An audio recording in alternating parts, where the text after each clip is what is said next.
With that down, let's move on to our second main topic today. And our second main topic today gets submitted to us by Samuel Pole, who writes, so it was just announced in an earnings call that Disney Plus already has 26 million subscribers. As a matter of fact, it's not 26, it's like 28.6. Anyway, this is especially impressive since Disney wasn't expecting to hit this number until well after 2020. Hulu and ESPN Plus also showed impressive growth. With these kinds of great numbers out of the gate, is it fair to say that Disney is likely in the safe zone as we evaluate the streaming wars in 2020 as other services like HBO Max launch? All right, thanks for sending that in, man. And these are stunning numbers. These are stunning numbers. So Bob Iger on an earnings call revealed that their subscriptions have now topped 28 million subscribers. All right. To put that into a little bit of context, just a little bit of context, their initial projections for their growth had them hitting 20 million subscribers by the end of 2020. They were projecting to hit 20 million subscribers by the end of 2020. Here we are in February. They've hit 28 point, I believe it's 0.6, could be 0.5, something like that anyway. This is especially interesting to me, Rob, when you take into account the fact that a lot of people, including myself, were wondering, they came out strong with Mandalorian. They came out really strong with Mandalorian. However, once Mandalorian ended, they didn't really have anything strong ready to follow up. And a lot of people, like myself, thought, you should have had one of the MCU shows ready to go within a month of Mandalorian ending, to keep that positive momentum going. And there was a lot of talk and a lot of speculation, including on this show, talking about, could this negatively affect Disney Plus? Could we see a lot of people sign up, now start to unsubscribe and all that kind of stuff as a result? Of Mandalorian being done and that big initial push being done.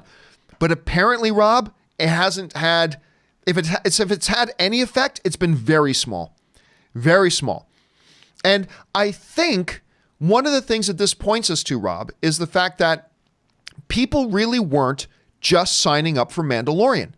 Like, if we operate on the assumption that everybody was signing up for Disney Plus specifically for Mandalorian, then yes, the ending of Mandalorian would have seen not a tragic drop-off, but a somewhat significant drop-off in subscribers after Mandalorian is done.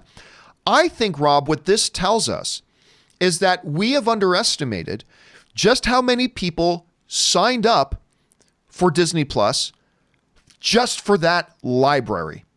I think a lot of us have underestimated how many people have signed up for the service exclusively for the incredible library they have. Because a lot of people like me, Rob, were really focused more on the new shiny. What's the new shiny? The new shiny's Mandalorian. Great. And then we got a new shiny of Falcon and Winter Soldier. And then a new shiny of a new Loki. And then a new shiny of I think a lot of people like me were kind of focused on that is the heart of Disney Plus. But with just one show that's now been over for a while, their subscriber base continues to grow at a rate that is even shocking Bob Iger at this point, like blowing away all their expectations. Rob, let me ask you this. You look at numbers like these, you look at this type of growth that is just far exceeding even what their most optimistic expectations were. What do you personally attribute to this to, and what does this tell you about the state that they're in right now? Well, first of all, I just want to say I think you're selling yourself and us short because we did talk about the fact that it is a repository for an entire studio's content. Yeah. And one of the things I have to say, this is a great streaming platform. They have done a wonderful job with their user interface. Great user interface. They've added extra special features. I find myself, I always talk about how Elizabeth, one of the first things I found her watching, my girlfriend Elizabeth, was That Darn Cat from 1965. And I started watching it. They've got National Geographic, Pixar, Star Wars, Marvel, of course. And it's a really great product. And it's priced really well. And I think, they've also got a lot of subscribers that are signing on. Was it Verizon that you got a free year of Yep. Disney Plus? But I think what it really shows is that, look, Disney as a brand is sort of ubiquitous in everyone's lives, whether you want to watch Disney animation, whether you want to watch Disney live action films, or now all of the things that they've acquired. As a destination spot, when you go to Disney Plus, you're getting, what you're getting. It's got brand recognition. And when you get there, it is like the equivalent of Disneyland as far as streaming services go. You just jump around, and I find their content to be somewhat delightful. Like, you get in there and you just feel good. It's not like Netflix, where I go to Netflix and I'm like, what the hell am I going to watch?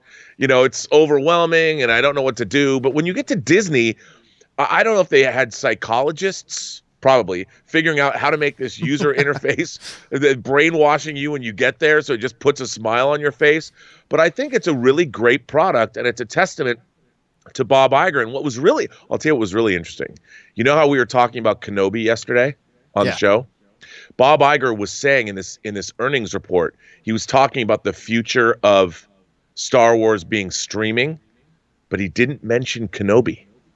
He talked about a second season of Mandalorian, but he didn't say anything about Kenobi, which I would have assumed. The Cassian Andor show, but you're right. He did not mention the Obi-Wan Kenobi series. He didn't mention Kenobi.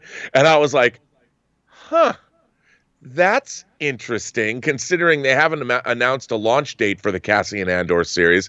And I was like, Well, now, just to catch everybody up to speed, if you guys, for those of you who didn't watch our show yesterday, Rob and I were both talking about the fact that we've heard whispers, although I really don't give a lot of weight to them right now, but we have heard whispers that this retooling of Obi-Wan is actually not to just change the script up for the series, but they've actually made a decision to make it a feature film.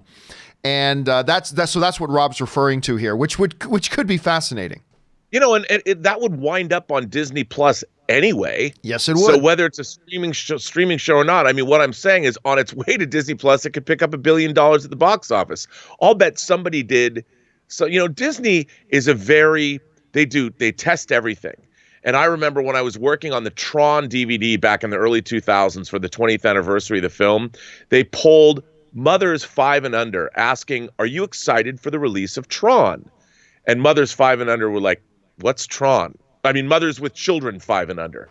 And they were like, what's Tron? And I was like saying, and who were working on it, we're like, are you kidding? This is going to be huge. And it was one of their biggest catalog titles of 2002, and they didn't know.